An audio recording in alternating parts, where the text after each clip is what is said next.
I'm David with EV World News. We're talking about electric vehicles, green energy, and the stock markets.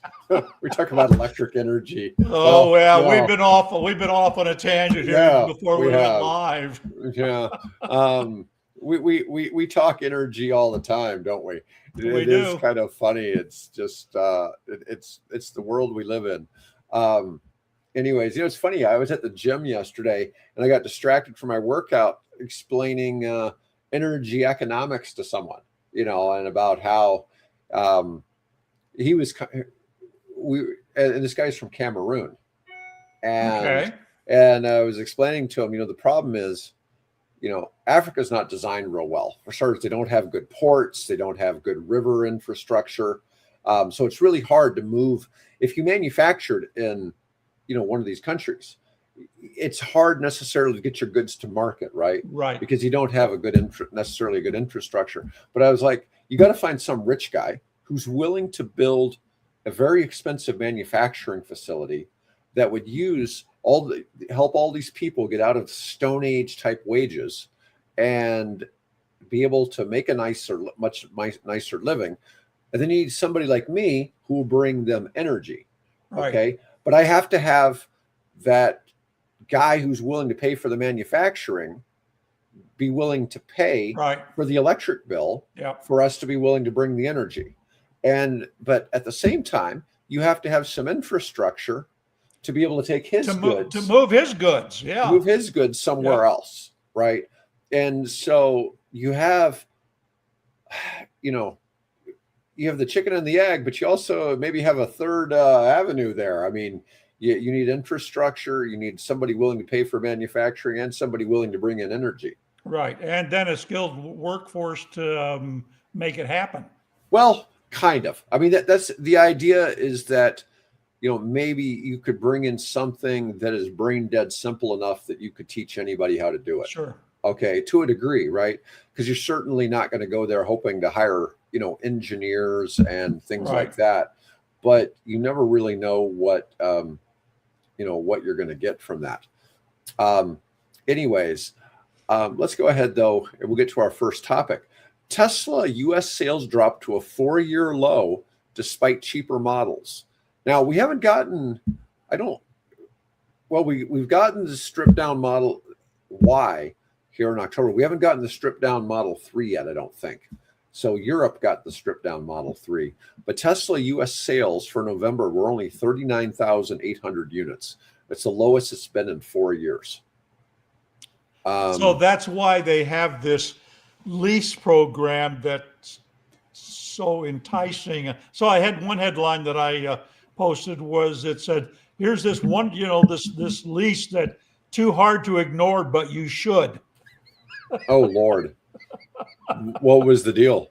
I've been down this rabbit hole of doing my solar apiary, so I can't tell you. I just posted it and thought, I'll come back and read it later. Sorry, guys, but if you're interested, it's on the website. Let's see. It's hard to find. If you type in just type in Tesla in the search box, it'll probably come up, I would think. If not, my bad. Tesla Model Y gets hefty discounts and more in final sales push. Tesla's offering discounts up to $1,500 off the new Model Y standards, $2,000 of Model Y premiums, and one free upgrade, which could be something like the higher end paint. Let's see. Oh, I don't know if it says anything about the lease deals. I know they've had some crazy lease deals in the past. You keep talking. I'm going to go over here and look. Yeah, that's all right. Anyways, but Tesla is showing how, policy changes are directly impacting consumer buying behavior and market dynamics, but the decline is largely attributed to the expiration of federal EV tax credits, which had been driving purchases earlier in the year. But we've talked about this because we've already seen this. We saw this happen in Germany 2 years ago, where they dropped all the EV tax incentives, and then it took about a year and it started really taking off again. So, it's just it's all relative, right? Yeah, I found the article. If you do Tesla and you scroll down about 4 links, you'll see it says Tesla is practically giving away Model Ys with absurd financing and lease deals to the end of the year, but you should still skip it. Oh God, that's funny. That's from Jalopnik. That's funny. Yeah. 0% APR financing. Yeah, but they're not the only ones doing that. Have you seen the latest Volkswagen ad? The sign and drive thing. No upfront cost whatsoever. All the stuff you'd normally pay for, down payments and first month, and processing, signing, whatever. All those things that they get you to pay for with the Tesla with the Volkswagen sign and drive deal. You don't have to pay any of those. Do we get advertising from Volkswagen? I don't think so. No. It's funny. It's like before you go buying a Tesla and go to a Tesla dealer and slap some money down, take a scroll through Musk's feed and see if his values align with yours. If they do, go with God. Oh. If they don't, perhaps you should look elsewhere. That's pretty funny. It's like, yeah, what does that really matter? I mean, it's a good deal on a car, and and if it's been given some much better reliability ratings by Consumer Reports, and generally scores pretty high when it comes to safety. So I don't know if the only thing is that you might raise the eyebrow of somebody who just has serious issues with Trump, but I still, when I'm out walking and a Tesla drives by, I wave at him. Yeah. I don't give him the bird. I wave. Yeah. Well, they're driving electric, and that's what counts. Yeah. I don't know. It's really funny how absurd some of that gets, but they're obviously making some great deals, and it's in my mind, it's worth considering that. Did we ever cover? I had watched some videos. There's only one company for police departments that outfits Teslas. And so they did some videos. They had all these top people from various police departments who've never driven electric cars before come out and test Model Y police cars and Cybertruck police cars. And they were all like, I'm switching. They couldn't believe how both the acceleration and how fast they braked and how well they handled overall. Oh yeah. Who was it? There was a multi-millionaire or somebody or another who bought like 8 Cybertrucks for the police department in Las Vegas. Oh, okay. Gave him the Cybertrucks. I think there's only been just a handful of police departments, maybe only 1 or 2 in California, that have introduced them to their fleet.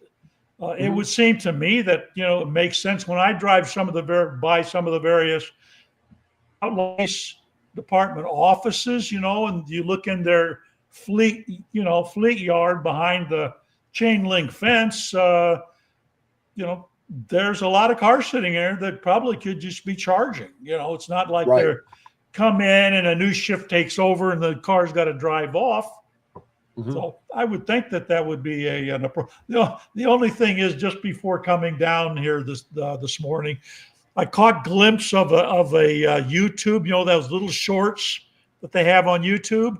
This guy was pulling his boat with a Cybertruck, and rather than backing down the ramp into the lake, I don't know why, but it was the Cybertruck and the boat were pointed down the ramp towards the lake. And for whatever, I don't know what happened, but the thing just took off into the lake, pulling the boat with us. And he's running, it's going like this. And, after the splash, you look, and damn, if the boat and the Cybertruck are floating across the lake. I wonder if this was real. I mean, I don't know. Yeah, maybe it's an AI. Who knows? yeah. My favorite things are the people stealing packages off the porch. They make these Oh little yeah, videos, and you see the packages exploding with like blue powder or pink powder or something like that. or It's like, paint. yeah, those are all fake, but they all look really cool. Oh, they look You pretty know? cool. Yeah. Yeah, it's like, oh yeah, I'd love to see that. But Yeah, yeah. some of these things are becoming so So dang real you can't tell, the no, fake from the real thing, which is a problem for me. Just somehow or another there needs to be Yahoo or YouTube or whoever needs to say if this you have to, how this when you post a video, you have to say this is for, this was for children audiences or this is for an adult audience, things like that. There needs to now be a checkbox that says this is for this is an AI well, there is on generated YouTube. image. There is on YouTube, and Okay, good. I think TikTok does as well, but I don't think that they really delineate to you that it's like I'm not, and I don't post to TikTok, but I know they're supposed to, but I see stuff on there that's clearly AI that it doesn't say it's AI. Yeah. But on YouTube, it's one of the check boxes, and it's very rare. We don't ever do AI videos, but No, I am not a robot. I am not there a you robot. go. I am. That's what we'd expect a robot to say, though, right? Yeah, exactly. But it's funny. I mean, occasionally in some of our clips, we may have to design something because we can't find any B-roll type footage, Right. or something like that. But it's normally not that hard to find something applicable in our space. Right. Yeah. Yeah. Well, what really infuriates me, I've been there. Occasionally, I'll watch some channel, and recent one they were talking about something that had to do with Christianity, and the B-roll that they were showing were clearly Muslim men at prayer, and I think, who's editing this thing?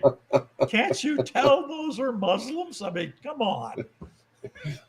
Well, I've seen something before where a news broadcast was trying to talk about the U.S. Navy, but it was clear that they were Russian warships. In the picture, they weren't U.S. designed warships. But you just never know. It's that makes things a challenge sometimes. All right. One of our top stories: Ford and Renault have formed a strategic EV partnership to combat Chinese competition in Europe. Yep. So Ford is going to use Renault's Ampere EV platform to develop 2 affordable electric cars for Europe, launching in 2028. Renault will engineer and manufacture the vehicles in France. Ford will handle the design and driving dynamics. It's in direct response to competitive pressure from cheap Chinese EVs flooding the European markets. Yep. It could potentially revive the Ford Fiesta nameplate as an EV. That would be cool. Yeah, I think that's probably a good one. Showing legacy automakers adapting survival strategies. That seems reasonable. It seems reasonable. It's good to see Ford doing something. One of my articles I wanted to cover today was the one about how from Yale Climate Connections, the rest of the world is lapping the U.S. in the EV race. So while EV sales only make up 10% of car sales in the United States, which it's skewed because the West Coast is 25% and the rest of the U.S. really isn't near that 10% mark. Yeah. But except maybe like Colorado. There's probably a couple other states. Colorado, fair number in Florida. But EVs make up 25% of car sales across the globe, but only 10% in the U.S. And if you're talking Norway, it's 99%. Yeah, and in China, it's half. It's staggering to think what a difference the car scene is in other parts of the world. And I don't understand the psychology of that. It really I think it was RJ, the head of Syringe, from Rivian, who said he said the people buying my trucks are equally split between Republicans and Democrats. Buying an electric car, at least his electric car, apparently isn't a political issue because the two parties are evenly divided in terms of the purchasers. So so why? What is the, you got so many people in America that live in suburbia where they have generally pretty easy access to charging their cars in the garage or their driveway or whatever. It's not like Europe where you got so many people living, in apartments and, in tight, congested urban areas. That here, maybe that's it. Maybe we're just spread out and people are afraid I can't drive to see grandma anymore. I don't know. But I wish I better understood the psychology of what's putting us off. We're a rich country. It can't really be the price, because you see people driving around with these trucks that are what's a new Chevrolet Silverado cost? Just a straight gas model is what, $45,000, $50,000, $60,000. Mm-hmm. So you can pick up a Nissan or a Chevrolet. I don't know what the Ford's Mustang's probably closer to 40, but you can pick up some of those cars for under 30 or the low 30s. I wish I could better understand why there is the objection on the part of Americans to not get into the race, right? Well, so part of this is a difference in what we drive here in the United States. We tend to drive larger vehicles, right? And in the EV space, when we look at like in Norway, it's all Teslas, right? Or it's predominantly pretty much all Teslas. But in China, you're talking little cars, are the predominant. Well, yeah, they're more smaller sedan. I wouldn't call them. They're not like, they do sell those little tiny cars, right? Right. They do. But you look at, how many people end up buying Teslas or end up buying Geelys or end up buying BYDs. And those aren't necessarily small cars. They're more, I could say some might be in the class of a Nissan Versa or a Chevy Cruze or something like that. But, it's not like they're running around. What's the latest Fiat? Somebody's going to bring the Topolino here, right? Which is the little tiny low speed thing. That's a tiny car, or the Kai models in Japan. But there's a wide choice of EVs that we could have. If you're now, nobody is making at this moment an electric minivan other than Volkswagen, right? And that one's overpriced. And that one's clearly overpriced. Yeah. For a less than 300-mile range vehicle at the price point it's at, it hasn't sold what it should, and it's because it really isn't delivering what it should for the price. Well, maybe it's, if we start seeing BYD, maybe what BYD needs to bring here is the Denza, right? The D6 or whatever it's called, because that gets you in the minivan market. Isn't D6 a dozer? I think it's the D9. Yeah, D9. You're right, the D9. I think the D6 is a standard size bulldozer.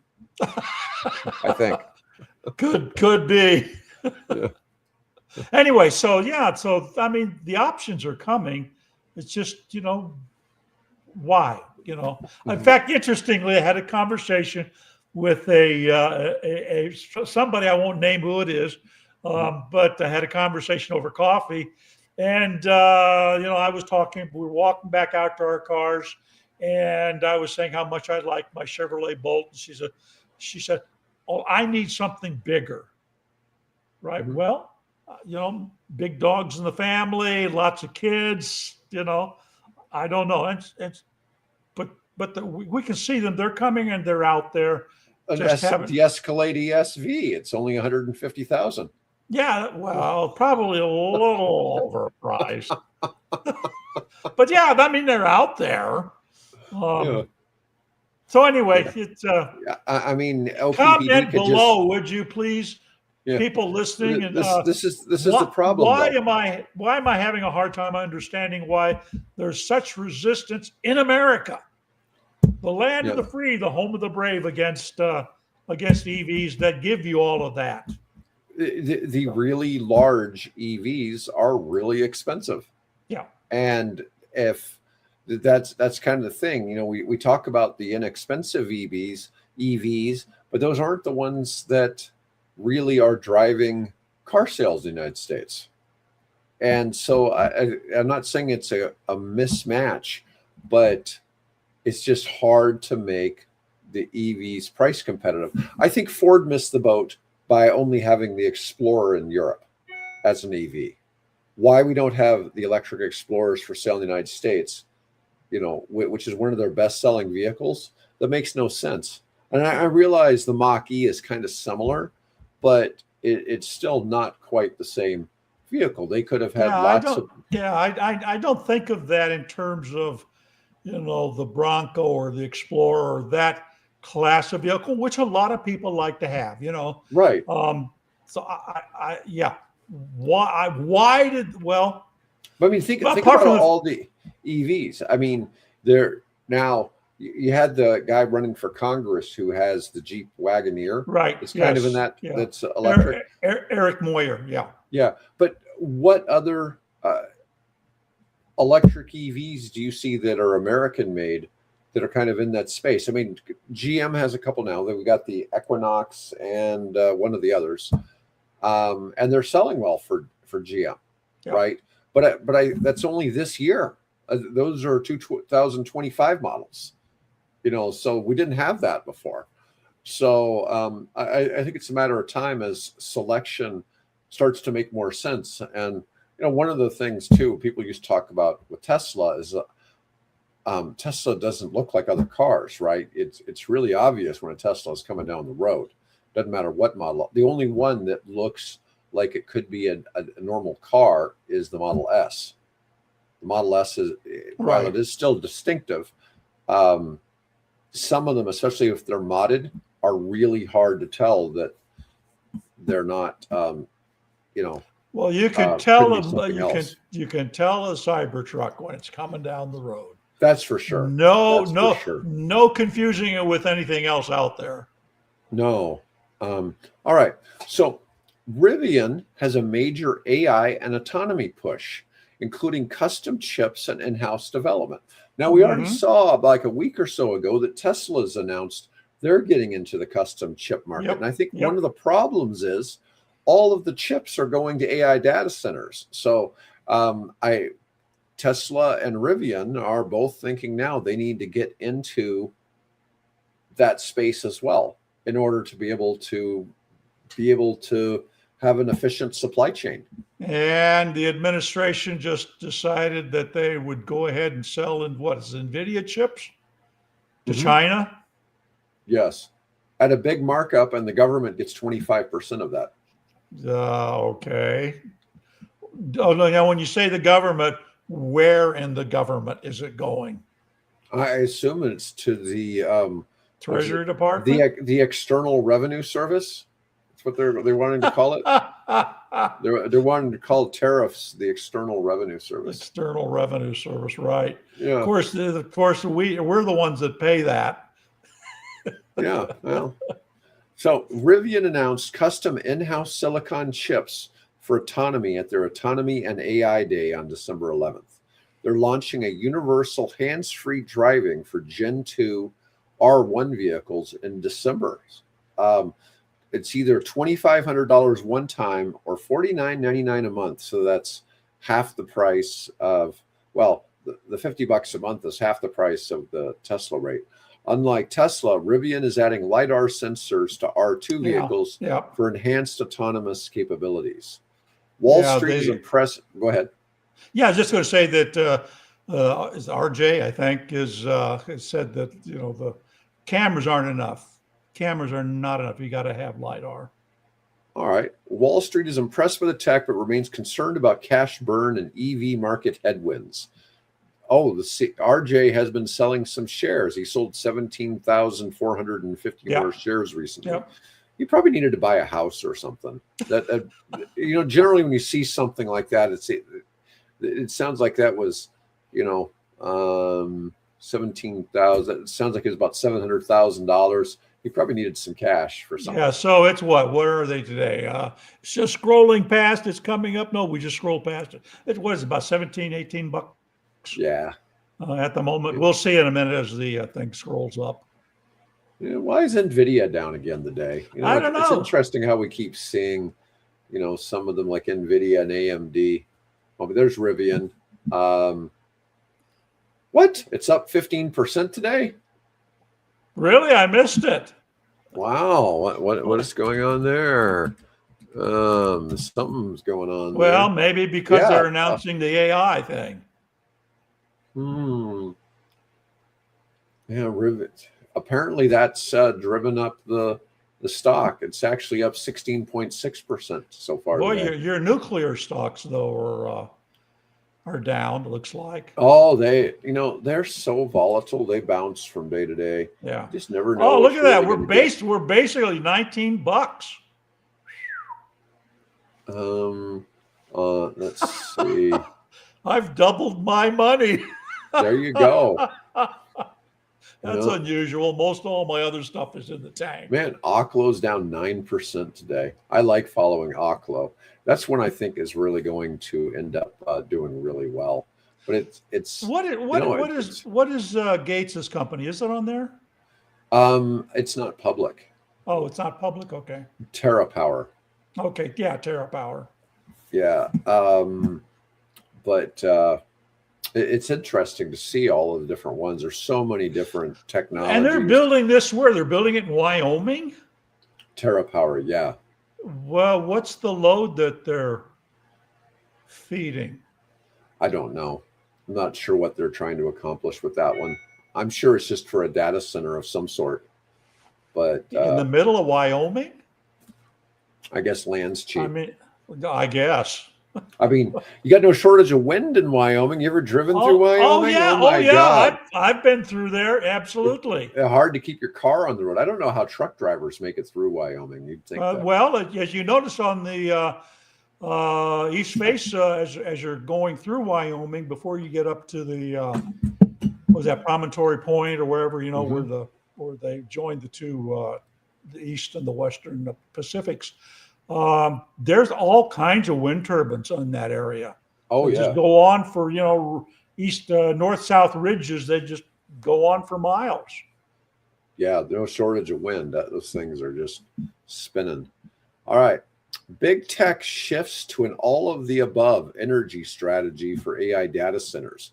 Tech giants are expanding from renewable-only commitments to include gas and nuclear power. So when you think of a cooling tower on a traditional nuclear reactor, those are usually about 1 gigawatt per cooling tower. Per tower? Yeah. There's some data centers in Texas that needed 7 gigawatts. And they're all LNG. They're going entirely LNG burners for those. So those are LNG, they're burning, they're basically heating water to steam, right? Something like that. Or are they just doing the LNG and straight into the turbines? No, it's just gas turbines. It's just gas turbines. Okay, so they're spinning then generators, and they don't need water.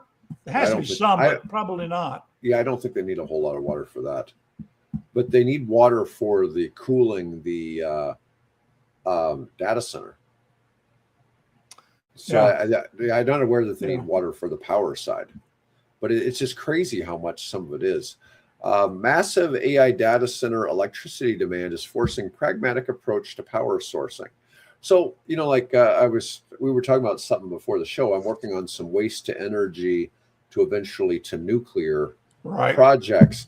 But the challenge is the waste to energy is producing, you can gasify trash, meaning you can take the trash and you can turn it into some form of gas that can be burned in a gas turbine that you would normally feed LNG to. Right. Okay.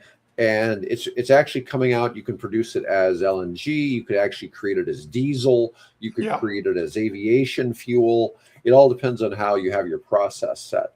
But ultimately, that gasification of trash costs. There's something called a levelized cost of energy, and that's when you take the cost of building the facility along with the cost of maintaining the facility, your capital expenses and your operating expenses. Then project that into the future. Well, for trash, it's about 12 cents a kilowatt. Okay. Well, that's what we retail. That's what we pay here. Yeah. Yeah. In Nebraska. So trash doesn't really work. Now, in California, where that retail price is about 36 cents, it works out. Okay. In Hawaii, where that retail price is over 40 cents, it works out. When you're on pretty much any island nation in the world, you can make that work out. Now, even with nuclear, we can eventually get that cost down probably to like 6 or 7 cents. That's still, and it's possible to even get the long-term cost, depending on the reactor size, maybe all the way down to 3 cents. But at 3 cents, that only just makes it slightly cheaper than LNG, because you can provide LNG for about 4 cents. Okay, and you can provide coal for about 4 cents. You can provide wind for about 3 cents. And solar is a little more variable, because it really depends on where you're at. The coal and the natural gas and stuff, generally speaking, has to be imported in from another source. So, if you're talking about the islands, because few of them have any natural coal deposits or natural gas.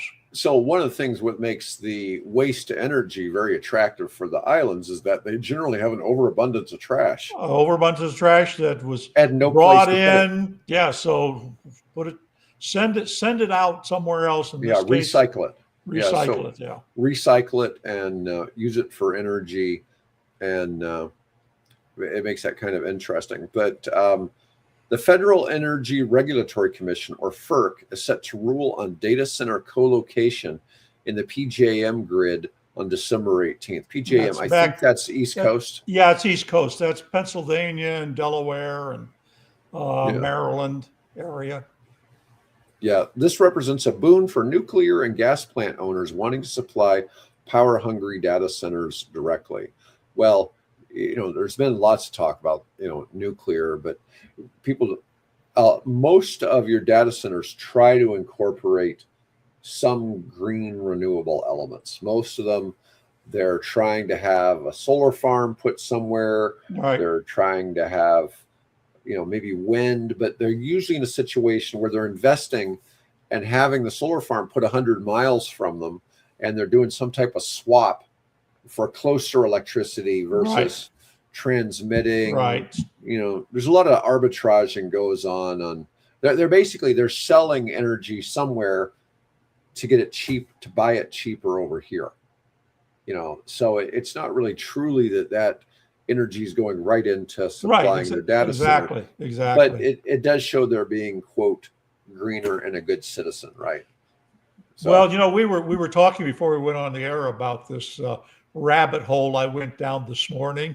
And speaking of I was looking for a drink, sipping my coffee, and looking for the location of a schoolhouse, a one-room schoolhouse that the city bought, or the Historical Society bought back, 30 years ago, and moved it to downtown as a tribute to the heritage of Sarpy County. And so I was looking for the original location of that, and it turns out that right across the road from where this school used to be located is a Yahoo.com data center. I had no idea that was back in there. But interestingly, on that same road, you just take that road and go south, is a great big substation for our local power utility. So I'm wondering, or I assume that they're actually feeding power from that substation into the Yahoo data center. I don't know. We'll find out. We'll ask Mike. Yeah, there you go. Well, every whoop, whoop. Yeah, everybody needs power, right? And it's interesting, it's just funny to see the Yahoo thing. It's like, is Yahoo still relevant? But they're here. They're here. They're here. They're still well, cranking do along. yahoo.com and they're there. Yeah. Let's see. They talked about buying Google at one time and decided not to buy it. It's like, well, Well, that was that was a now now who's crying in their milk or whatever. Yes. So, yeah. All right. Elon Musk says DOGE was only somewhat successful. Yeah, for him. Yeah, and says he wouldn't do it again. He wouldn't do it again. Oh, God, no, please. Yes. Now, Bloomberg is reporting that Musk is planning on doing an IPO for SpaceX, and they're expecting to do the IPO at a $1.5 trillion valuation. It's nuts to think there's a whole bunch of corporations now that have a market cap over $1 trillion. Oh, yeah. NVIDIA, I know for a few days at least, had broken 5 trillion, had become the first $5 trillion company. It's just staggering to think that all those zeros. I mean, my calculator won't even hold all those zeros. Yeah, exactly. Yeah, I can get them all in a spreadsheet, but my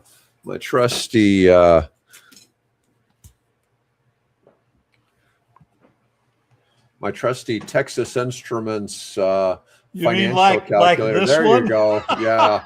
Bill and I are holding up our antiques. For those of you who don't know what these are, these came out before cell phones and computers. And this one will give me present values and calculates interest rates and payments and all that good stuff, right? Yeah. And now all you got to do is just ask AI, and AI will I know. spit it I out to you. I haven't asked it for that. It's funny. I do occasionally still use it for some multiplication and adding up some numbers rather than putting it all in a spreadsheet, but it is kind of funny. Investors may need to brace for risk as Musk balances Mars ambitions with commercial space flight. Musk's bandwidth increasingly stretched across Tesla, SpaceX, X, and government roles. He bought Twitter, and remember, what did they buy it for? Like 44 billion. But he's like that. Yeah, he's combined it with XAI and Grok, and it's now got a valuation of like 150 or 200 billion. Oh, that's worked out apparently. I don't spend any time whatsoever on Twitter anymore. I never use Grok. So GenSpark that I use, it incorporates Grok now. Right. But the thing is, you have Gemini, DeepSeek, Claude, Grok, and obviously ChatGPT. And ChatGPT's, all of these other competitors are giving it a run for its money in terms of how advanced they are. Oh, yeah. And so there's not really a clear winner. Gemini is clearly at a minimum on par with everybody.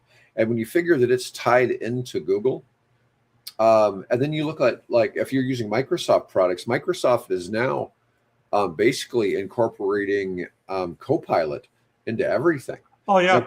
I use that one. Probably of all the ones that I use Copilot the most frequently. Now, I believe Copilot has a ChatGPT back end, though. So I think I don't think it's complete. It's a complete standalone product. I think that they're using ChatGPT. Well, what I like about Copilot is, whereas I will run out of whatever it is, space that I'm allowed to ask, like ChatGPT, I'll get involved with some kind of a long conversation about something, and it'll say, well, you're timed out. We'll come back and you can, resume in 3 hours time or whatever. Oh, whereas, these are all the free. I'm not at this point subscribing to anybody. And but Copilot, I can just keep going and going, and it's like the Energizer Bunny. It's just I can ask all the questions I want, and it responds. So, don't tell anybody at Microsoft, though, please. There you go. There you go. Well, they're doing all right, I think. Let me see. We don't even track. Oh, we do track Microsoft, don't we? I forget sometimes which ones we track, but it's on our ticker symbol. I'm just kind of amazed that the nuclear space is everybody's down today. Every day, 8%. Wow, 5%.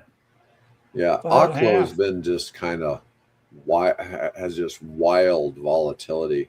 Thank God the EV stocks don't have the same volatility that. Yeah, apparently, yeah. Yeah, although Rivian we're over 19 now.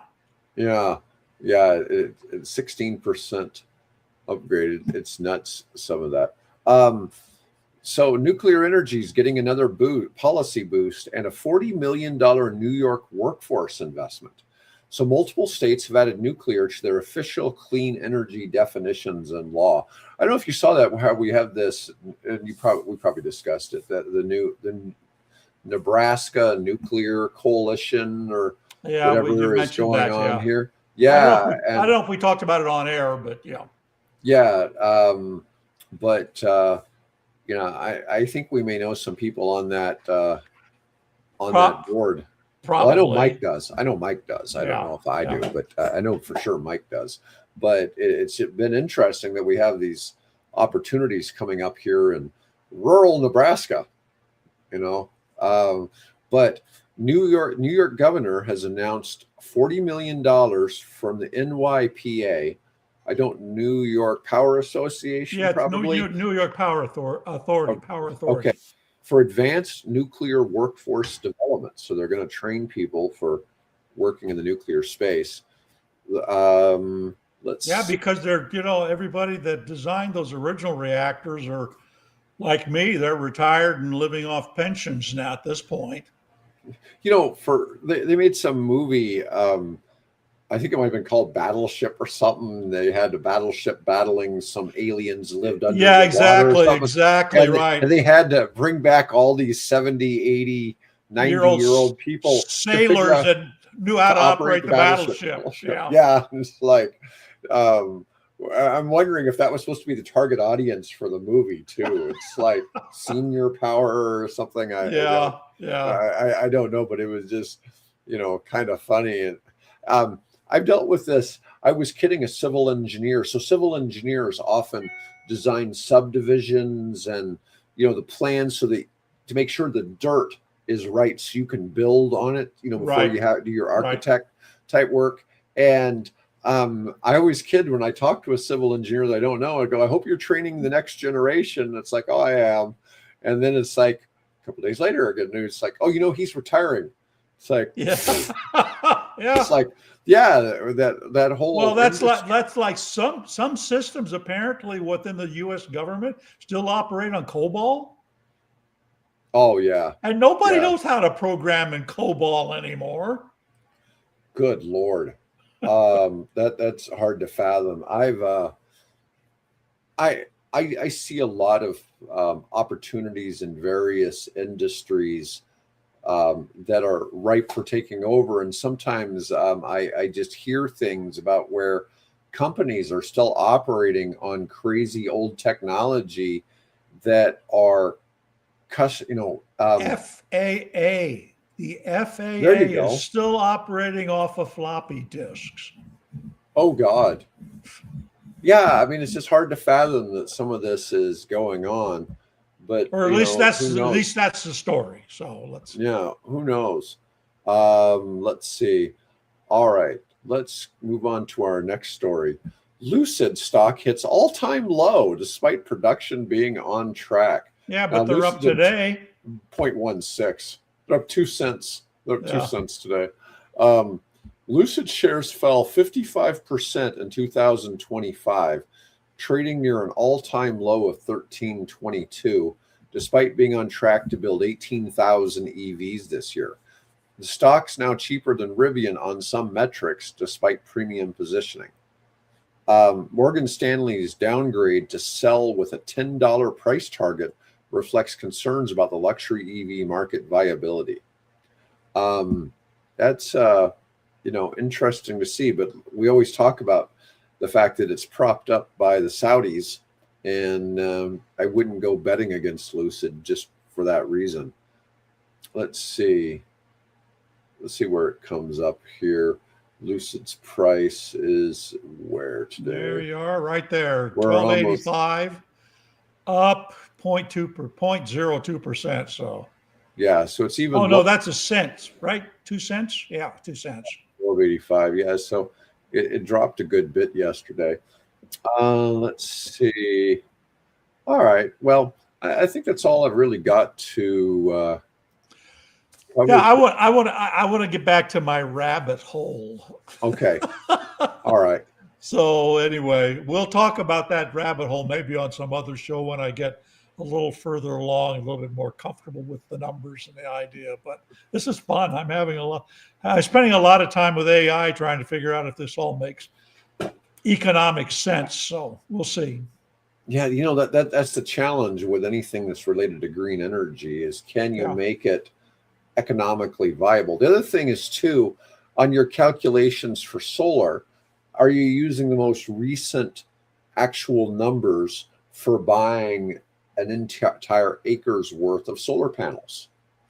Okay, and so that's kind of where the problem comes in, is if you're using numbers that it's gathering from, say, 2 years ago, those numbers aren't relevant anymore. Yeah. And you should probably be able to extract at least 30% more power. I now have communication with two solar providers. So what I'm more interested in at this point is trying to figure out, does the alignment that I'm proposing, right, typical south-facing, tilted at a latitude angle, does that make sense compared to, let's say, a single axis tracker that does this east and west, which is kind of similar to what I'm proposing, where it just stands them up straight and they don't move. They just stand there fixed. And getting those numbers and trying to make those, understand that at our latitude and our climate and sun condition, I still need to figure those numbers. We need to collect data on those numbers. Nice. But as far as prices of the panels, I can get that. I'm not concerned about that. Okay. Anyways. So there we are. Yeah. All right, folks. Well, thanks for watching, and we'll be back on Tuesday. Otherwise, folks, have a great weekend.